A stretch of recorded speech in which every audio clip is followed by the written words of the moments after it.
First half of season 3 of The Witcher, let's talk about it. A lot of these reviews that are coming out, you're seeing all these people, all these doomsdayers, Henry Cavill's leaving, everyone hates The Witcher because Henry Cavill's leaving, and that's all you people can talk about. And while I personally agree, I hate to see him leave, and I don't know how much interest I'll have going forward.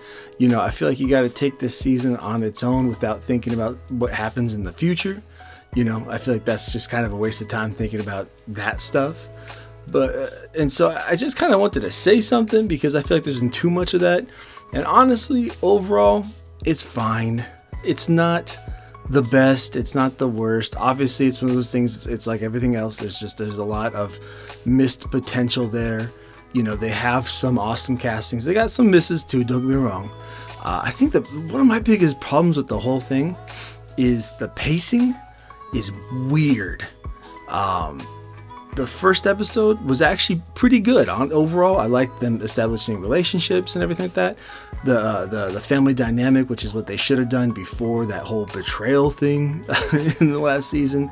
But since then, it's got this weird pacing, and especially in that last episode. I think the problem with that last episode is I don't hate it in concept, that going back through an evening and reliving and re-going, but the pacing was so weird, and the timing of when the cutbacks happen, it just didn't make sense. All those cutbacks, and then it makes you re-watch whole sections that you've already seen of that same scene.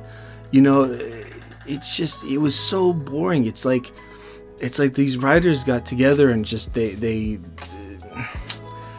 too big for the britches. You know what I'm saying? It was just, they really tried to be really, really clever, and I just don't think they pulled it off quite yet. If you like The Witcher, totally worth watching it. Don't expect a masterpiece, but it's not like the worst thing ever. And for those of you guys saying that, oh, we only hate The Witcher, we don't like it because of Henry Cavill, it's not because of that. It's the missed potential that is there. Also, the inconsistent acting. You have some really good actors and actresses next to some really not. But worth a watch. Make sure to check it out. I'm hoping that the second half is a little bit better.